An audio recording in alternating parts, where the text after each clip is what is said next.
હવામાન વિભાગની આગાહી વચ્ચે દાહોદ જિલ્લામાં વરસાદી વાતાવરણ છવાયું। બપોર બાદ વાતાવરણમાં પલટો આવ્યો। દાહોદના ગ્રામ્ય વિસ્તારમાં વરસાદ વરસવાનો શરૂ થયો। દાહોદ, પુસરી, કતવારા, ગમલા સહિતના આસપાસના વિસ્તારોમાં વરસાદ વરસતા વાતાવરણમાં ઠંડક પ્રસરી ગઈ। દાહોદમાં વાતાવરણમાં પલટો આવ્યો। બપોર બાદ વાતાવરણ પલટાયું અને દાહોદ સહિતના ગ્રામ્ય વિસ્તારોમાં વરસાદ વરસ્યો। પુસરી, કતવારા, ગમલા સહિતના ગામોમાં વરસાદ વરસ્યો અને વરસાદ વરસતા વાતાવરણમાં ઠંડક પ્રસરી ગઈ છે। દાહોદના ગ્રામ્ય વિસ્તારમાં વરસાદી માહોલ।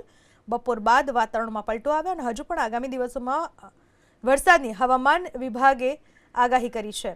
આ વિશે વધુ માહિતી આપો આપણી સાથે જોડાઈ ચૂક્યા છે મારા સંવાદદાતા ફોન લાઈન પર।